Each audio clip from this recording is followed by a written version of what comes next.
La filosofía de la libertad de Rudolf Steiner. Capítulo 12. La fantasía moral. Moral y darwinismo. El espíritu libre obra de acuerdo con sus impulsos, que son las intuiciones que, por medio del pensar, extrae del conjunto del mundo de sus ideas.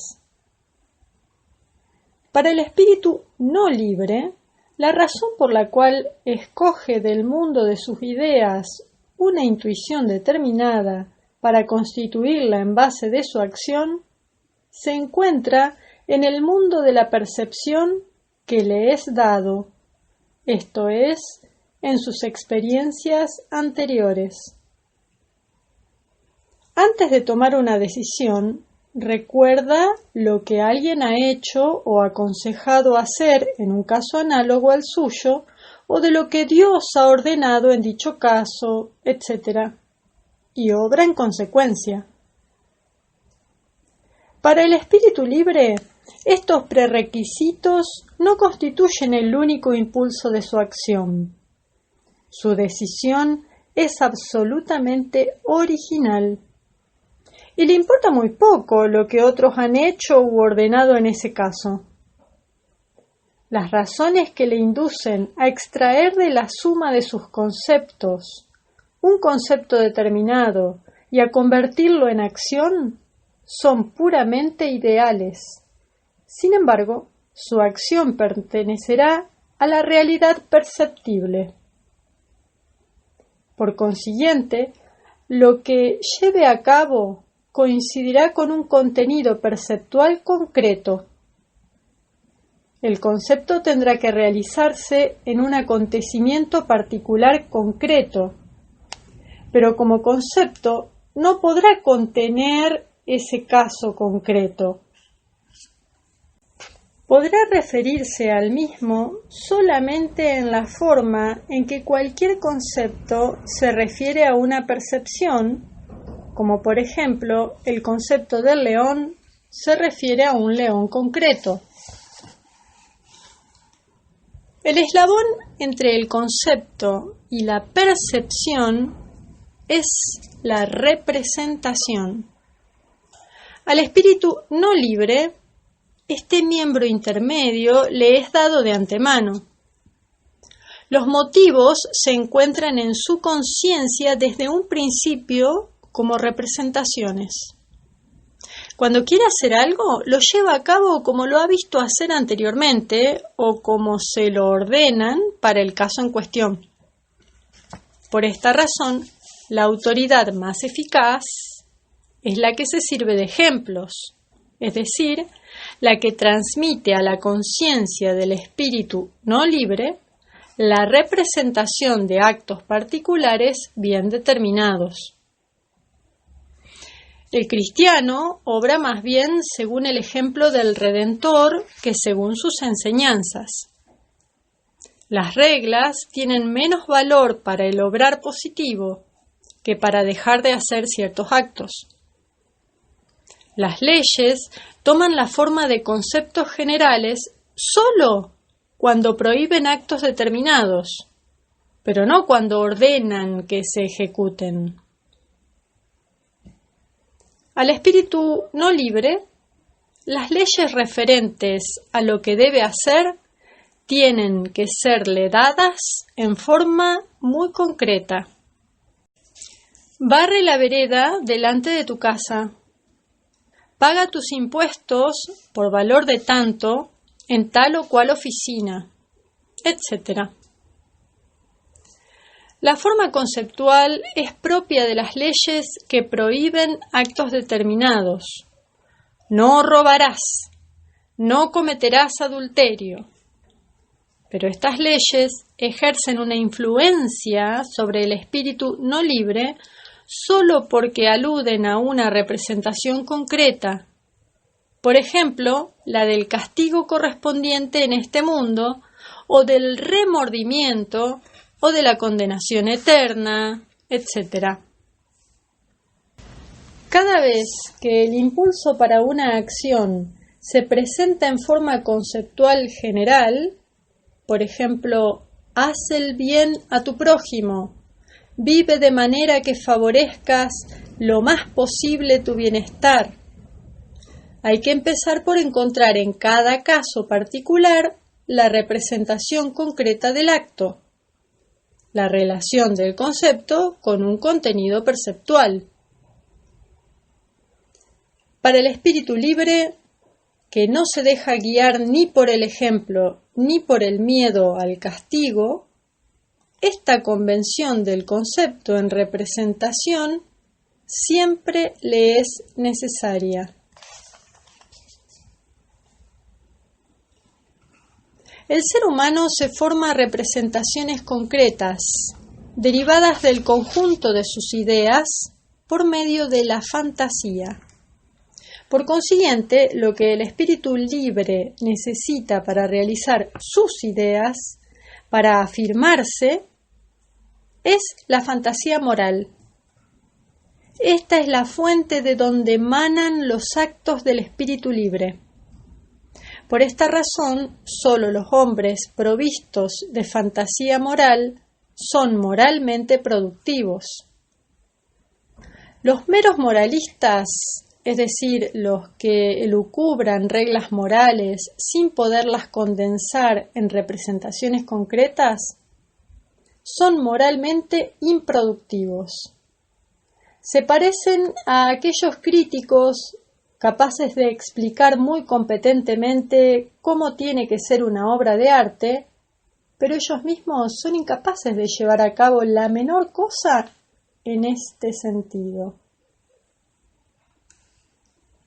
Para convertir sus representaciones en realidad, la fantasía moral debe penetrar en una esfera determinada de percepciones. El acto del hombre no crea percepciones, sino que transforma las ya existentes, dándoles un nuevo aspecto. Para poder transformar un determinado objeto de percepción o un conjunto de ellos, de acuerdo con la representación moral, debe haberse comprendido la ley por la que se rige el contenido de dicha imagen perceptual, el modo de funcionar anterior que se quiere modificar o encauzar en una nueva dirección. Además, hay que buscar el procedimiento que permita transformar esa ley en otra nueva. Esta parte del actuar ético se basa en el conocimiento del mundo fenoménico con el que se trata.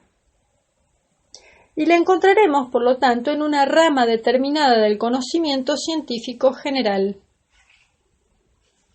Por consiguiente, el obrar ético, además de la facultad de tener ideas morales y de la fantasía moral, presupone la facultad de transformar el mundo de las percepciones sin quebrantar las leyes naturales que las relacionan unas con otras. Esta facultad constituye la técnica moral y puede aprenderse de la misma forma en que se puede aprender la ciencia en general. Por regla general, los hombres son más aptos para encontrar los conceptos que corresponden al mundo tal como es, que para determinar productivamente, partiendo de la fantasía, los actos futuros que no existen todavía. Por eso, es perfectamente posible que personas sin fantasía moral reciban de otras representaciones morales y las impriman hábilmente en la realidad. También puede darse el caso contrario, que personas provistas de fantasía moral carezcan de habilidad técnica, en cuyo caso se ven obligadas a valerse de otras personas para la realización de sus representaciones. En la medida que para el actuar ético es necesario el conocimiento de los objetos pertenecientes a nuestra esfera de acción, nuestro actuar se basa en dicho conocimiento. Lo que aquí entra en cuenta son las leyes de la naturaleza. Nos encontramos en el reino no de la ética, sino de las ciencias naturales. La fantasía moral y la facultad de formar ideas morales pueden ser objeto del saber solo después de haber sido producidas por el individuo. Pero entonces ya no regulan la vida, sino que la han regulado y deben considerarse causas activas lo mismo que las demás causas. Son fines solamente para el sujeto. Su estudio constituye algo así como una teoría natural de las representaciones morales. Junto a ella no puede existir una ética como ciencia normal. Se ha querido mantener el carácter normativo de las leyes morales mientras se concebía la ética en el sentido de una dietética que deduce reglas generales a partir de las condiciones de vida del organismo, con las cuales se propone influir sobre el cuerpo en particular. Paulsen System der Ethik. Escuchar la nota al final del capítulo. Esta comparación es errónea, puesto que nuestra vida moral no puede compararse con la vida del organismo. La actividad del organismo tiene lugar sin nuestra participación. Sus leyes fijas se encuentran en el mundo de antemano. No tenemos, por consiguiente, más que descubrirlas y aplicarlas una vez descubiertas. Las leyes morales, por el contrario, son creadas primero por nosotros mismos y no podemos aplicarlas sino después de haberlas creado. El error proviene de que las leyes morales no son en cada momento creaciones nuevas, sino que se transmiten por tradición. Las que han sido heredadas de los antepasados aparecen entonces como leyes dadas, lo mismo que las leyes naturales del organismo. Sin embargo, una generación posterior no podrá, con el mismo derecho, aplicarlas como si fuesen reglas dietéticas, puesto que están relacionadas con el individuo y no con el ejemplar de una especie, como las leyes naturales. Considerado como organismo, soy un ejemplar de la especie y viviré de acuerdo con la naturaleza si aplico a mi caso particular las leyes naturales propias de mi especie. Como ser moral, soy un individuo y tengo mis leyes propias. Respecto a esto, escuchar la nota al final del capítulo. Nota 2. La opinión que aquí se expone parece estar en contradicción con la doctrina fundamental de las ciencias naturales modernas, conocida con el nombre de teoría de la evolución. Pero solo lo parece. Se entiende por evolución el proceso real según el cual lo posterior se desarrolla de lo anterior siguiendo las leyes naturales. Refiriéndose al mundo orgánico, se entiende por evolución el hecho de que las formas orgánicas posteriores, más perfectas, sean descendientes reales de las anteriores, imperfectas, y se hayan desarrollado de estas últimas siguiendo las leyes de la naturaleza. Los adeptos de la teoría de la evolución orgánica tendrían que imaginarse que hubo en una época en la Tierra un ser dotado de una vida suficientemente larga para poder estar presente en calidad de observador y ver con sus propios ojos a los reptiles desarrollándose gradualmente de los protoamniotas o amniotas primordiales. Del mismo modo, tendrían que imaginarse los evolucionistas que un ser habría podido observar cómo de la nebulosa primordial de Kant-Laplace se desarrollaba el sistema solar. Si durante ese periodo infinitamente largo hubiese podido permanecer en un sitio adecuado de la región etérea. Aquí no estamos hablando de que la naturaleza, tanto de los protoamniotas como de la nebulosa primordial de Kant-Laplace, tendría que concebirse de forma distinta de cómo lo hacen los materialistas. De todos modos, a ningún evolucionista debiera ocurrírsele afirmar que de su concepto del protoamniota puede derivar el del reptil con todas sus propiedades, aunque nunca haya visto un reptil. Y tampoco podrá derivar el sistema solar del concepto de la nebulosa primordial de Kant-Laplace, si este concepto es concebido como determinado única y directamente por la percepción de dicha nebulosa.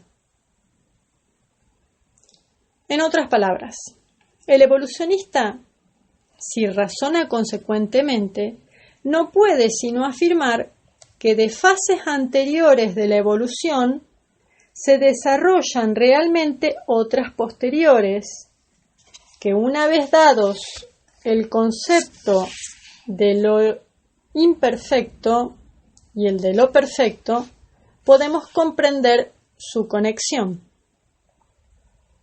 Pero de ningún modo podrá afirmar que el concepto que se ha formado de lo anterior basta por sí solo para desarrollar del mismo lo posterior.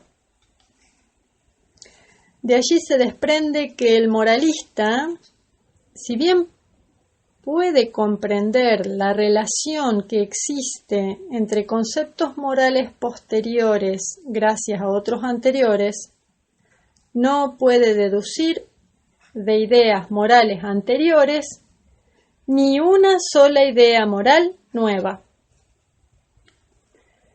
Como ser moral, el individuo produce su propio contenido. Este contenido, una vez producido, es para la ética algo dado, lo mismo que los reptiles para el naturalista. Los reptiles se han desarrollado de los protoamniotas, pero el naturalista no puede sacar del concepto de los protoamniotas el de los reptiles. Ideas morales posteriores se desarrollan de otras anteriores, pero de los conceptos morales de una época anterior no puede la ética deducir los de una época posterior.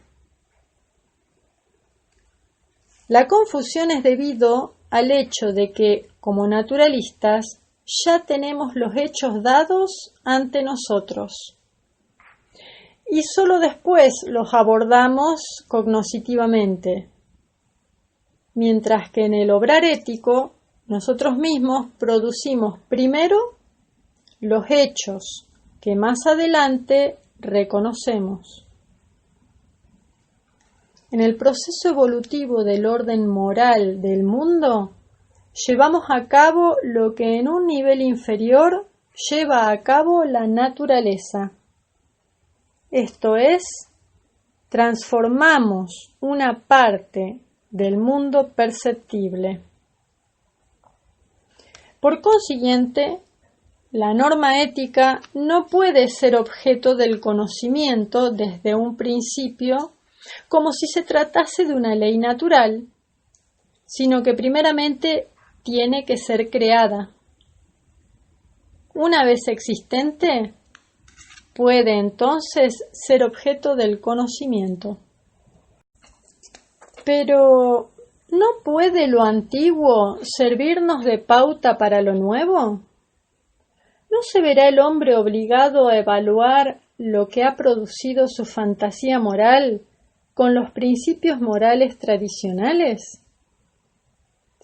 Respecto a lo que debe manifestarse como moralmente productivo, esta suposición es tan absurda como lo sería el querer servirse de una especie natural antigua como criterio para una nueva, afirmando que puesto que los reptiles se diferencian de los protoamniotas, constituyen una especie injustificada, degenerada.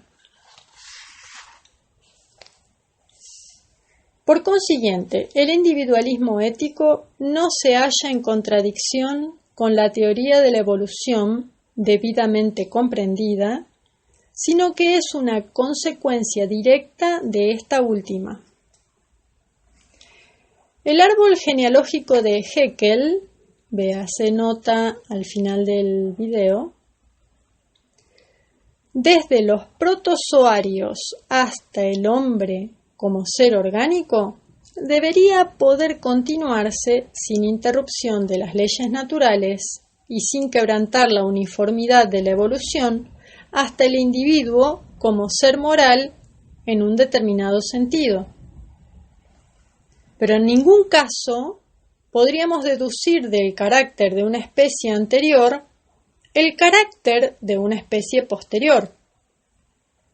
Y así como es cierto que las ideas morales del individuo han resultado perceptiblemente de las de sus antepasados, también es verdad que el individuo es moralmente improductivo si carece de ideas morales propias.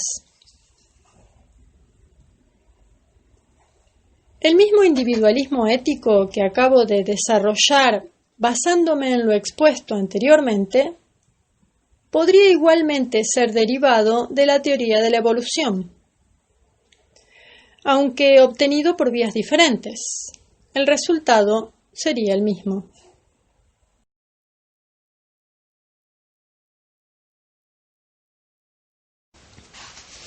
El surgimiento de ideas morales completamente nuevas, procedentes de la fantasía moral, es, para la teoría de la evolución, tan poco sorprendente como que una nueva especie animal proceda de otra anterior. Pero sólo a condición que dicha teoría, como filosofía monista, rechace, tanto en la vida natural como en la vida moral, toda influencia trascendental, metafísica, meramente inferida y no experimentable idealmente. Con lo cual sigue el mismo principio que le sirve de pauta cuando busca las causas de formas orgánicas nuevas, sin recurrir a la intervención de un ser preternatural que produzca cada nueva especie por influencia sobrenatural y siguiendo una nueva idea creadora. Del mismo modo que el monismo no necesita recurrir a ninguna idea creadora sobrenatural para explicar los seres vivientes, asimismo le es imposible derivar el orden moral del mundo de causas que no se hallen dentro del mundo de nuestra experiencia.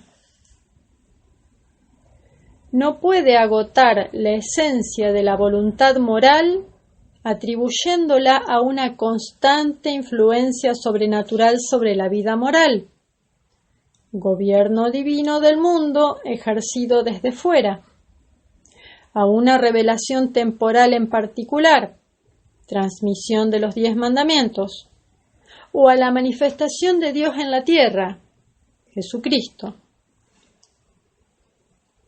Todo lo que en esta forma tiene lugar tanto sobre el ser humano como dentro de él, se convierte en elemento moral solo cuando, como experiencia personal humana, pasa a ser posesión individual.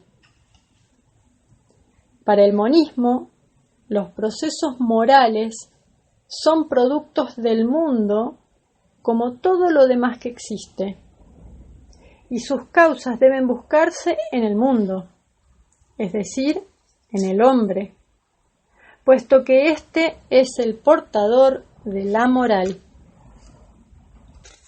El individualismo ético constituye, por consiguiente, la coronación del edificio erigido por Darwin y Haeckel para las ciencias naturales.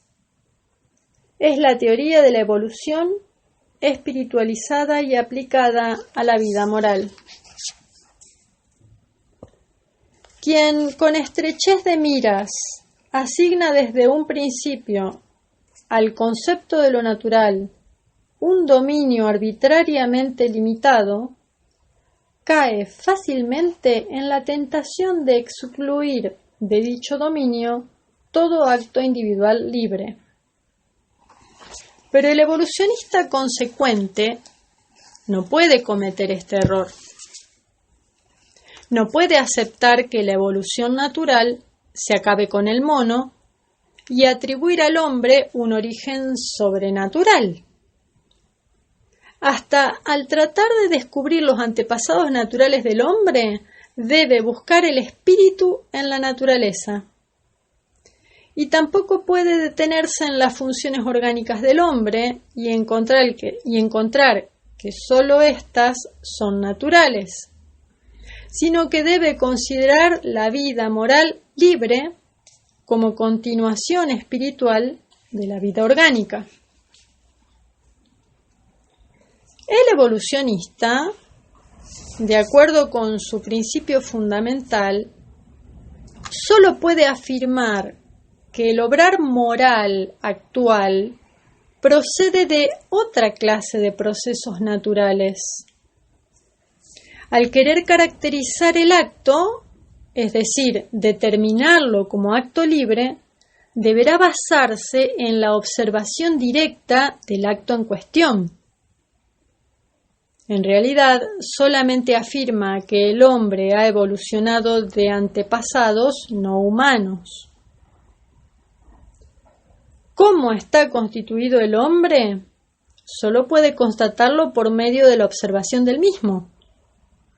Los resultados de esta observación o estudio no pueden estar en contradicción con una historia de la evolución debidamente interpretada.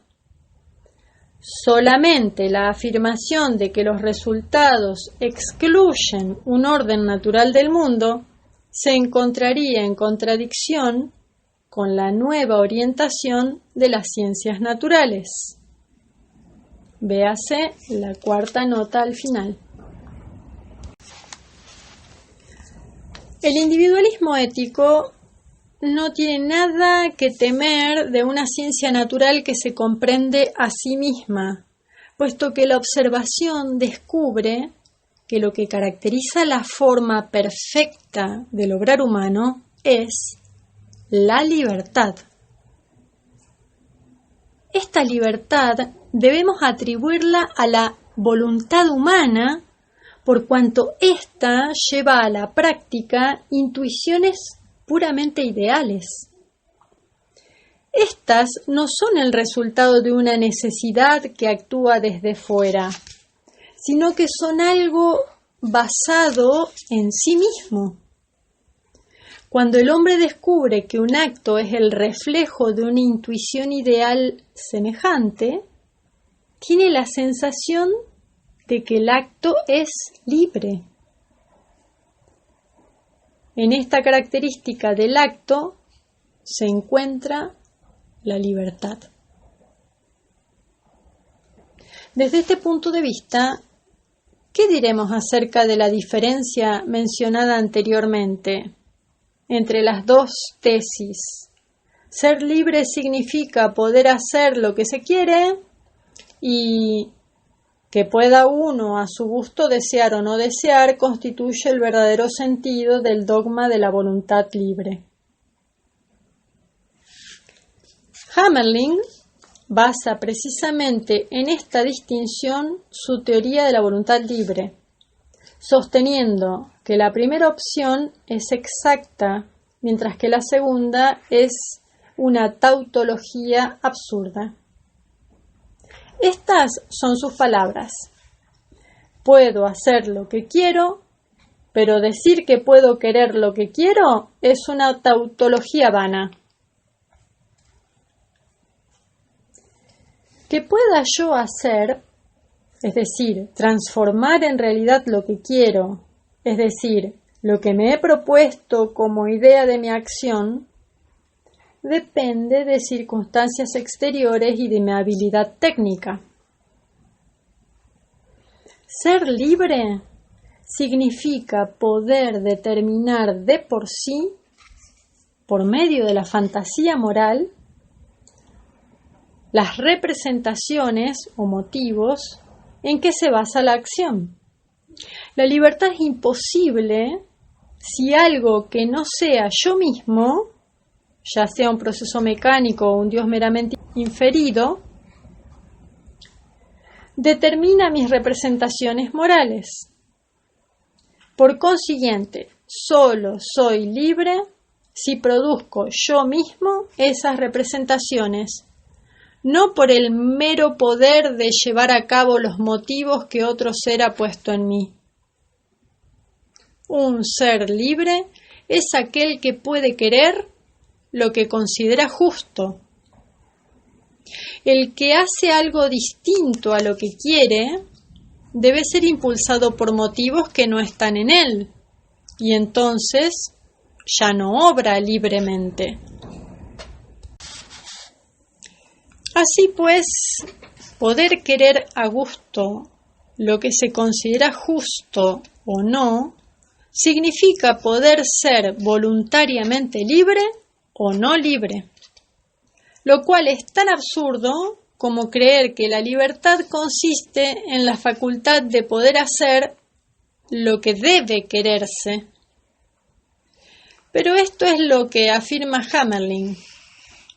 Es absolutamente exacto que la voluntad está siempre determinada por motivos, pero es absurdo decir que a causa de esto no es libre. En efecto, puede pensarse o desearse mayor libertad que la de realizarse a sí mismo conforme a la energía y resolución propias. Sí, por cierto, puede desearse una libertad mayor, y solo esta es la verdadera, la que consiste en determinar uno por sí mismo los motivos de su propia voluntad. En ciertas circunstancias, el hombre puede ser inducido a abstenerse de hacer lo que quiere, pero a dejarse prescribir lo que debe hacer, es decir, a querer lo que otro considera justo y no lo que él mismo considera justo, se resigna solamente si no se siente libre. Los poderes exteriores pueden impedirme hacer lo que quiero y entonces me condenan sencillamente a la inacción o a la falta de libertad. Solo cuando esclavizan mi espíritu y ahuyentan de mi mente mis motivos para sustituirlos por los suyos, se proponen realmente mi falta de libertad. Por esta razón, la Iglesia no solamente combate el hacer, sino sobre todo los pensamientos impuros, es decir, los motivos de mi obrar, y me priva de libertad al tachar de impuros todos los motivos no autorizados por ella.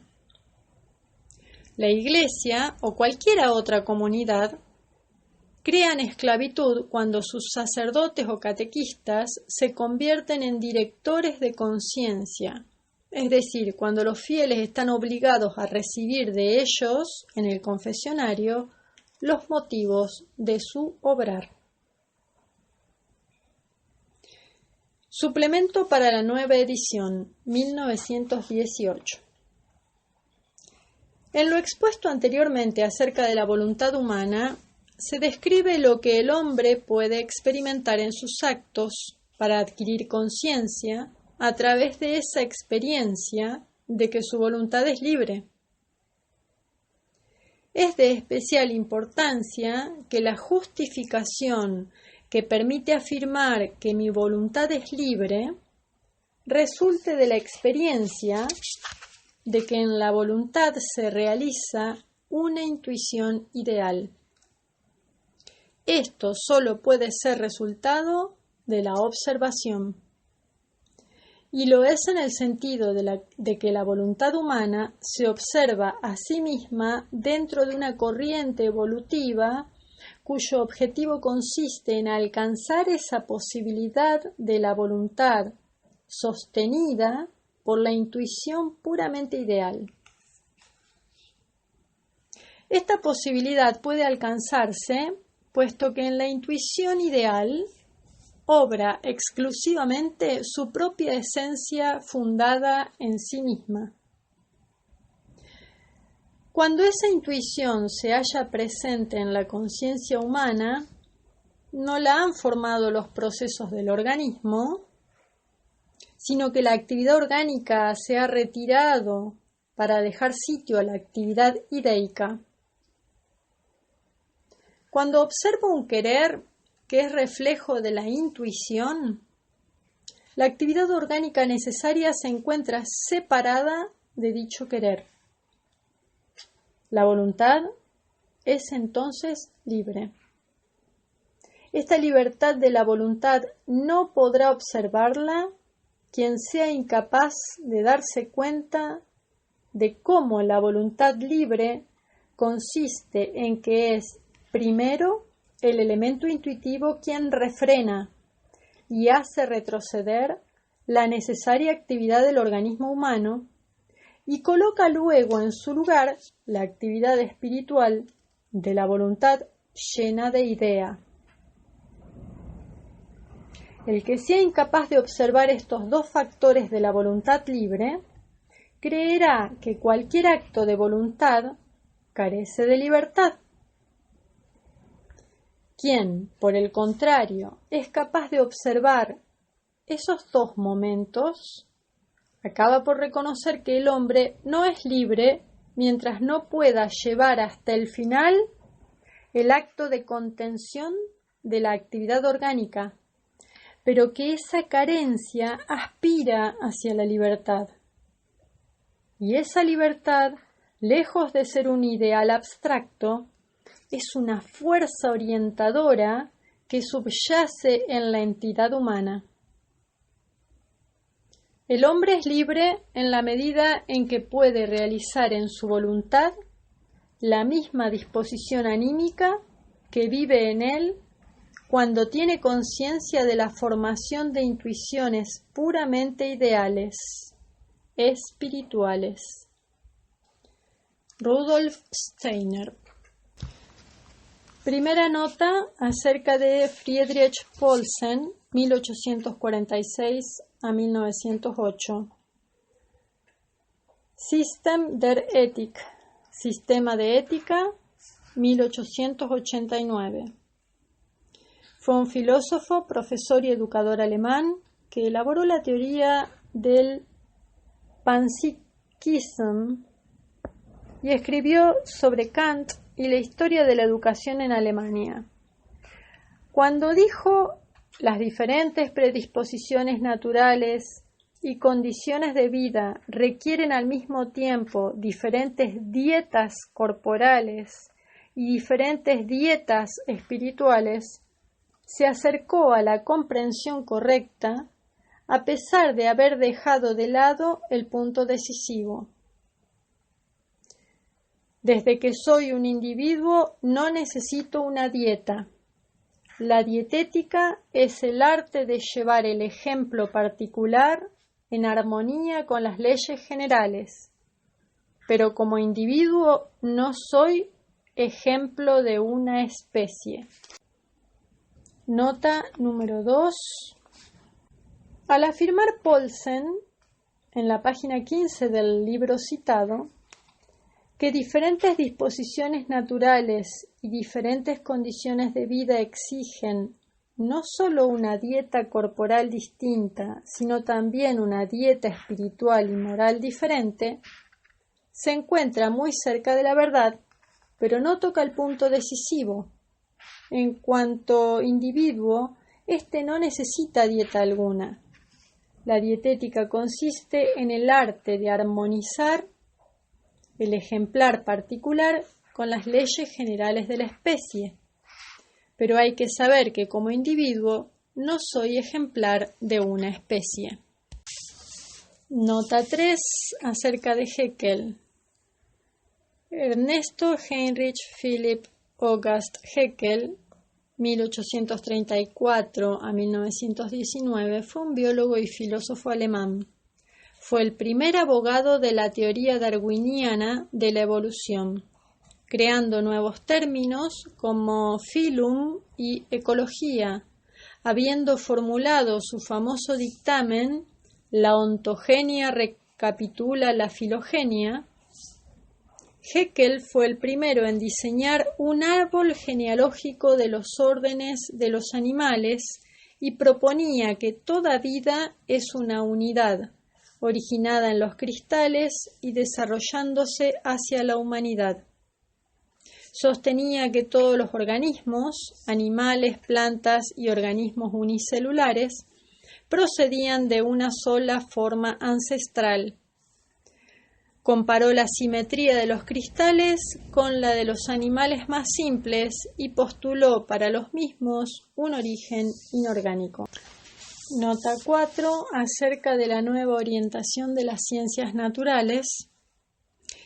Al designar los pensamientos, ideas éticas como objetos de observación, tiene lugar con justo título.